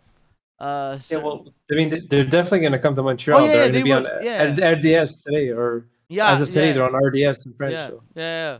that's a good sign. That's a good sign. That's a good sign. Yeah. And so, yeah, just Sooner than later. So wrap it up, like you said, a good up-and-comer. As we said earlier, checks all the boxes here. Yeah. Ricky Starks, a good promo. We're into it. Tells us the story. Doesn't waste our time. Solid 3 minutes. And then we go to commercial. We come back. Quick segment here. We could skip it because it's worth as if you saw it or not. And I think you know what segment I'm talking about, Alex, if you want to talk about it. Hook and Zach No, Clayton. no. You would have probably got a story told if you saw Hook or Zach Clayton. No, we got Jon a Moxley, right? we got a Jon Moxley standing in the back promo, and if you could guess without hearing it or seeing it, what he said in this promo, tell me what you think he said. First of all, Tell me what you think he said in this promo. Did he bleed in the match? No, it was 2 seconds. He didn't have time. Wow. Yeah, it was less than 2 minutes, Yeah. I think. So yeah. tell me what you think what he said in this promo, if you had to guess. I told you so. I told you so. I told you so. I'm at the interim. Fuck the interim. Pretty much. I want to go back to Kind of. WWE. No. Okay, then No. how bad he is, how cool he is, how violent he is, and okay. Well, I Again, guess like the big thing is that screaming it the whole time. yeah. Not Well, telling the you big thing is- anything about anything. Any significant Not what he telling said you in his promo that would, anything about anything. Copy, effing paste. Jon Moxley promo from the week before and the week before. I'm violent. I'm bad. I'm cool. No one's better than me. I'm violent. Middle fingers. I never seen someone make a middle finger look less cool than Jon Moxley. Please, you are not Stone Cold Steve Austin. When you do it every week, Try to be badass. Yes, you swear. Okay, you copy paste. Stone Cold Steve Austin. Copy the middle finger. Paste. Sandman. Copy the coming in from the crowd. Paste. Bam. What else? You know what I mean? What else? Terry Funk. Cactus Jack. Bleeding all the time. Death match. Copy. Paste. What is all of our what favorites is Jon copied Moxley? from everyone though? What? That's the thing though. All of our and- favorites copied from everyone. It's, No, but it's normal. but to the point he copy pastes just his own things. Like, what did he say in this promo that he doesn't say all the time? That isn't a waste of 3 minutes of our time. What did he say here? What's it's at least entertaining? good to What's out get of the comments box? from the champion. A lot of Yeah, times of they course. move on too quickly. This was a big deal, right? We had the undisputed champion finally being crowned This is we're after checking 3 the- months. yeah. But it Yeah. still keeps, We had it still highlights- keeps that's us, what we it had still keeps highlights. us in limbo, though, right? Yeah. Well, Yeah, what keeps us in well, I limbo mean, because we- he wasted our time saying nothing. That's what keeps I know us in keeps limbo. us in limbo for the pay-per-view. I know, but I mean, we had highlights of the title change or the unification, and then we had the Moxie promo too. In terms of what he said, I guess it didn't really matter. It just is important to hear from the champion. We don't Yeah. want like.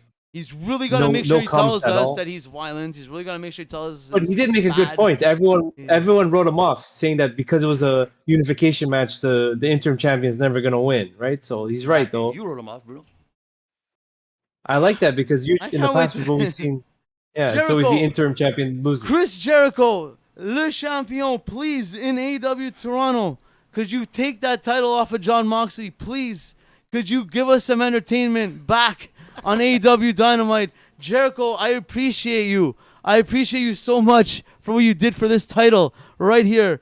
Chris Jericho, in Toronto, for us, in Canada, please, Jericho, could you take back the title and bring this title back to what it's worth for us Canadians?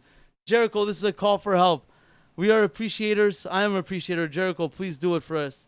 Take this belt away No, we from didn't Jon ask, Moxley, Big please. Joe what the 5-star Please. rating was. I don't. I'm just fired up, man. He's just Negative shoved down. too, I think. He's just shoved down our throat. Shoved down our throats. Shoved down our throat. But just to say, it's just funny how we just talked about Starks, about how of a classy, good wrestling promo that is.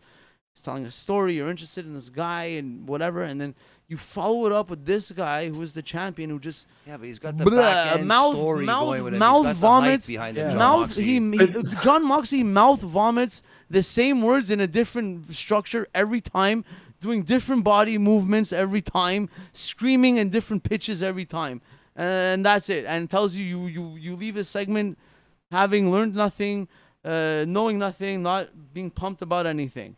Just if you like Jon Moxley, you're excited that you saw him scream. If you're a fan watching this, you're like, who is this guy? Why is he screaming at me? And that's it. And okay, he's violent. You tell me it's wrestling. I assume they're all violent. Like you watch UFC, I assume they're all violent. So there's a bigger yes, picture you're violent too. Okay, it's a wrestling. Everyone's violent in combat sports. So yes, Jon Moxley, you are violent, but I'm sure everyone else in the locker room is violent. Just like every other combat sport, everyone is violent in the sport. But you gotta scream at us and really let us know that you're the most violent and that you're a badass because you throw up that middle finger whenever you get a chance. Well, we'll see what happens in the future here, but I don't know. And that's Jon Moxley. That's the Jon Moxley moment of this week with Select the Brew. Let's go to our other segment that we're debuting this week, and that's the Balboa Bakery star ratings. And Big Joe gives it a minus 2.5 stars. Oh, even better. Minus 2.5. Big Joe gives that match. Now, I'm actually curious to see. I was just gonna say, you guys. I'm looking forward to this Twitter post from Frank Jofo here. I want to see what Dave Meltzer. I want to see the Dave Meltzer Twitter post. He won't rate. He won't rate it. Yeah, the freaking guy Meltzer. If it's a short enough match, he won't rate it. Too short. I can't rate it. Give an excuse. Come on, Meltzer. Oh man, so I feel my rant about that promo was more exciting than that promo, but that's just me. I guess it'll feel much better when a guy like Jericho does beat Moxley for the title. So maybe that's where they're going with. I don't know. We'll see. Yes, as they say. We'll see. Promo -1, says Big Joe. -1 star on the Moxley promo. But let's go to tonight's main event, which I was surprised, man. I looked at the time, like, 40 minutes approximately they're getting for this. So we know we're going to get a show. We know we're going to get a spectacle.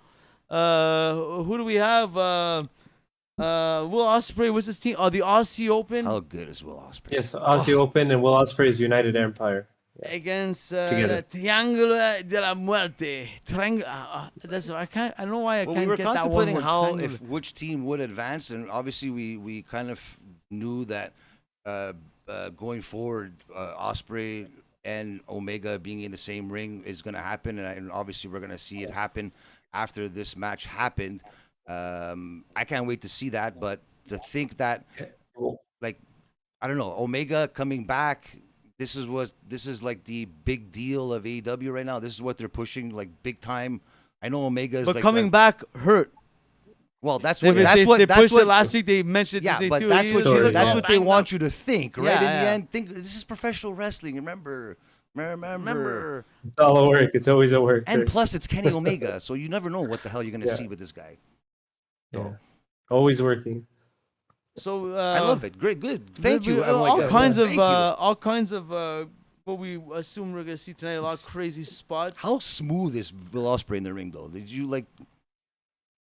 you enjoy, like, seeing him wrestle, like, a little bit here and there, like tonight, like some moves that he was doing and stuff he's good. He's I liked they had a lot of cool team moves as well. It was what stood out to me. The Aussie Open, a lot of three-way collaborative moves. It was a good match. It was like one of those type of matches was akin to the Escaleta de la Muerte at back in days with the Bucks and the Lucha Brothers. Like, just good old fashioned, like, and this is where it makes or breaks these type of matches. The way they pull it off is these guys more often than not, don't seem like they're cooperating to pull off the moves, because they kind of the lucha style. It's That's a circus act. It's a yeah, but that's what makes or breaks it. You know, when they could do it smooth enough, when you don't look like you're all helping each other. That's a good lucha the style. advantage of camera work too, right? Like camera work has to be executed of both, good a because bit you of can't both. see. Like there was the move where No. Pac did to springboard out of the ring there, and Trax was even telling me, and I agreed with him. I go. He goes, thank God they didn't, because usually they would put the camera on the guys on the outside before he jumps. So at least you didn't see that. So to the untrained eye, at least they showed a little girl get wiped out of the camera. I know, but that's what I'm saying. Like it's things like that take away from the match. But like tonight, like the moves were executed perfectly. Camera work was done perfect. The Cape Sabian thing at the end, I think I was happy to see him back. Great under the box, all that stupidity and everything, but I don't think it needed to happen in this match because it feels like we said it all night. Every match had some kind of stupidity that happened in the match that involved the outcome because of that outside interference or the case may be. But I don't know, man. I don't know. Maybe because there's too many things happening, or I don't know, man. It's sometimes it's less is better sometimes, and so this match could have ended in a straight out. I believe pinfall. You're referring to. Let's talk about let's say what you're talking about here. I believe you're talking about the Kip Sabian box face, like face Daddy Magic calls him. Box face. I actually thought it was MJF under there for a second, or the Fiend. That would have been really shitty. Imagine. They said he's been doing this for a while in the Indies. He's been doing it on AEW. Every time there's always a guy with a box. Apparently, like over a year. Months before he's been if doing it's it. If it's him, it's not, whatever. But there's always a guy with a fucking box on his head. Yeah, he's been following Pac in like Germany and the UK. Anywhere Pac has wrestled, Kip Sabian has been there with the box in the crowd, like for the past month or two. So you have that too as well. Big Joe says the match may have stretched a little too long, which made time to see a few mistakes, No, which you know kind why of took away it felt from the too match. long? It's the commercials, man. Sometimes it takes away from the momentum. Sometimes it's like, oh, what a great match. Oh, we're gonna go back to our final break, and I'm like, oh, fuck, man. Like I gotta watch in the fucking small screen there, and I'm like.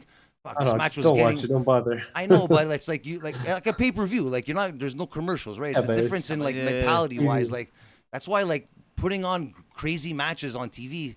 Sometimes it's not good to do that because commercials are a normal thing in life now. They need to do commercials. Unless Tony Khan's going to pay for no commercials every time. Well, but they always do commercials. But I'm saying sometimes it takes away from those matches. That's why like You're just focused on the fact that they give you the picture-in-picture, and you feel the need that you have to pay attention to it.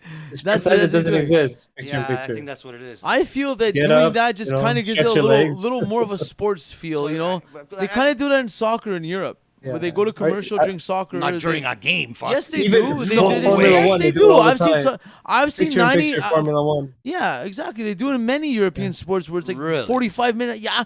How the fuck do you think they pay for the bills at a 45-minute half with zero commercials for a regular season game? They small screen. And then if you miss the goal, as soon as they come back, we'll show you what you just missed. Because after they score, it takes them fucking 3 minutes to get the ball and set up and whatever. And the mentality now is that nothing actually crazy happens. Exactly, in the picture, but I feel all this kayfabe gives you a little more of a sports feel that like the match is happening. So no, but I think sometimes it takes you away from the match. Like you're into the match, and all of a sudden, 14 commercials. I find it takes me a match when they're having a match and they say, okay, we're just going to commercial, and you see that, and you come back, and now the match is just. Something's happening. At least this, again, to kind of make it feel like it's a real sport that you see it in live time. That it wasn't edited. That like nothing crazy happened. So do you think it's better to have picture in picture or not? I don't mind the picture in picture. I don't mind it, especially like those. Like I said, I like anything you could do to try and preserve kayfabe at least a little bit, just for the hell of it. Like the way people just throw out the window. Well, I like it. I think to the point where maybe main events like this maybe not have maybe. What do you want to do? Just go to commercial and not show what's happening? Maybe just not have commercials the last match. Maybe you can't do. It's TV. They tell them. They've done it before. The network tells them you have to have unless commercials Tony at Khan these pays for hours. The only way they could be on TV is if people pay them to be on I know, TV, but and that's there's the people running There's commercials. many times that they've had shows with no commercials for the first hour or the last hour. No, Yes, impossible. of course. No. Yes, Not on AEW Dynamite. 100%. Find it. AEW, not as much, I know, but yeah, I know Raw has done it. They've done it for NXT too, SmackDown, but That's I don't maybe think it's just. that big of a deal, honestly. I Maybe don't I'm think it's a big overthinking it. deal. I'm overthinking He it. just gets Yeah, maybe, yeah. focuses on that little box too much. I get it. Like, I think that, especially like just bringing back the hour draw, there was like 4 or 5 commercials in that match. That's what I'm saying. Like It just took me out Hangman of and it. Danielson. But to be fair, like nothing happened in those commercials most of the time. Picture in picture. One time it was like Hangman was bleeding, so Nothing he happened just because stayed. we were able to see the picture in picture. I remember back in the day, was there a picture in picture back in the day? There was, right? Yeah. Yeah. But there was Just the times beginning, where it just- just went to commercial full screen and okay, we're Yeah. back. Yeah, and sure. Sometimes TSN does that. Yeah. Well, They Raw like used to do be that. Raw used to be live every 2 weeks for a good while. So those times when it was like edited, pre-recorded there, like Well, they until could Eric fucking Bischoff, take anything out. until Eric Bischoff was giving out the results on live WCW Nitro, and being a fucking prick there. So Kip Sabian is the X factor here in the outcome, and then we get Did you see those shoes Don Callis was wearing? no. Go back and check those fucking shoes, those scarpines he was wearing. Oh my god, man, I love him, fuck. But I guess what? No, so now we're gonna get this is the semifinal now, right? Yes. Yeah. I'm surprised you couldn't do this as the finals. That would have been something, but That's AEW, man. They give it to you. Doesn't matter. it's gonna if be it's- next week on Wednesday. Yeah. We'll see what happens, but just to see, I think the draw is seeing Omega and Ospreay in the same ring, face to face. I think they're gonna tease it a lot. Maybe not. It won't happen because I'm sure the end game is to have them go 1-on-1 and in a future match down the line. But I know they're gonna play it off great. The match is gonna be amazing. 2 great fucking teams. Fuck, man. Will Ospreay versus Kenny Omega. Like, just saying that right now in the AEW ring is, I think that's just the price of admission right there. So, for a diehard fan that knows them very well, like, so we'll And see. there you have it, Frank Jofo, We'll see what happens. a must-see TV. And Pac, what, he doesn't defend the title? But that's the thing. I think that's gonna set up Pac versus Kip Sabian now for the title, All Atlantic title. Hopefully on AEW television because he's been defending it everywhere but AEW, which is good. But do both. Like it's okay to defend it elsewhere because that's the purpose of the title, I guess. It makes it unique, but Yes, also because defend I it on find like AEW. they've been talking about him defending the title all over the place, but he hasn't defended it on AEW TV. Yeah. So do both. I mean, you know what I mean? Like it's good, but like make sure it's You know also what? defended on AEW. Even if he did it on AEW Dark, I would say, you know what? Even because at least he's doing it on AEW TV, right? Technically, but not even. Yeah. But Just throw it on Rampage. They always throw shit on Rampage. God forbid, we'll see. We'll see what happens with Kip Sabian and fucking the bastard Pac, better known as Adrian Neville, from back in the day. Yes. But we'll see what happens. Fuck. But it's like I said, I think the like having this in the main event, Omega and Ospreay is, I think, the big ticket match that they want to put out there. Is it gonna obviously? Well, this match for the semifinals next week, and then the final for the trios titles is at All Out, right? Yeah, that's right. Okay, so for some, okay, so then we're not gonna get Ospreay and Omega at All Out. That's a guarantee. No. So We I don't know. can't, Well, I think eventually we're going to see it, but I don't know how that's going to build up to it. But I'm very excited to see how it's going to portray. But that's going to be a great match on paper. It's just enough. It's a great match. How many fucking 5-star matches these guys have had? And I think Ospreay just had another 5-star, so I think he has one more than Omega right now. So, It's Meltzer just throwing ratings. He just throws like. I'm just saying, like honestly, I know the matches were amazing. I haven't watched the latest matches with Okada that he had at the G1 finals, but I just want to say, actually, I just thought of it right now. Just to imagine, Will Ospreay has been wrestling for New Japan for like the past month in part of the G1. Yeah. Like the crowd there, they have much more restrictions than we do in Japan. Yeah, they can't cheer, they can't clap or something. Exactly. Imagine being on a Dynamite after spending a month where they could only clap. They can't cheer. Wait, they can't cheer and they can't say clap? anything. No. No, they can only clap. They can't make any sounds. And they all have masks on too, right? They're all masks, exactly. They're very reserved. Yeah. And you have that compared to a freaking raucous crowd at the Dynamite. So he must have been loving it. So it's gonna loosen up soon. And plus the storyline progresses on social media as well, so that's pretty cool too. That's great for them. It gives them a little less. They don't have to portray it on TV every single week. They could. They don't have to be face to face on TV. They could just do it on social media, which is great in this day and age. And obviously, when this match does happen, I'll be watching it. I'll tell you that. That's for sure. Yeah. Oh, that's for sure. Crazy match. That's for sure. Won't be the main event because we know that Adam Cole, baby, will be in the main event, but that's either near or there. No one is clamoring for that. But one thing that we all will be watching, it's AEW Dynamite next week, and you all will be watching the Dynamite review right here on the Joe Fo in the Ring YouTube channel. Who sings this here? In the background, that's the voice of Dev Dibs, and that is the entrance music of the future AEW champion that can represent the country, and that's Jeremy Prophet. You know it. So don't forget, check out Loot Academy, aka Wrestling Academy semifinals, streaming right now on YouTube because the finals are this weekend and the winners will be at the Nightmare Factory and will be at AEW in Toronto. So big things happening here for Canada and the AEW world. Can we say AEW universe? I hope your boy Vinny Max doesn't come after us. No, it's the AEW Galaxy. It's the AEW Galaxy. That's the thing. And for any updates on Loot Academy, follow us on social media. Our Instagram is back up and running.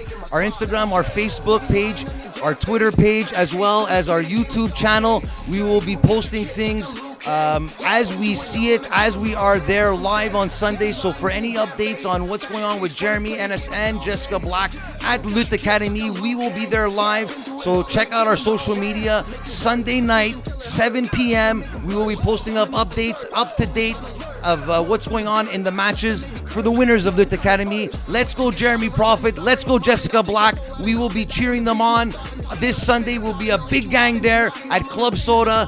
And I want to thank everybody tonight that was in the chat supporting us as usual. We got all the savages in there. We got Brett Fart, Big Joel with our -2 star rating, Ivan from Circle of Debate, and many, many more.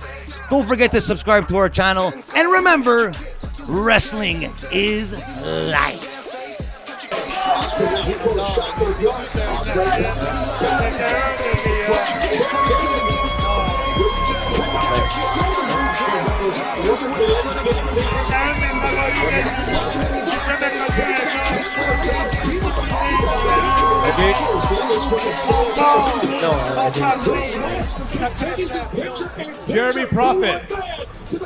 Jeremy Prophet, I've known you and your opponent tonight, Kyle Zachary, a long time. The three of us started at Dr. Joe's Wrestling School together and trained together.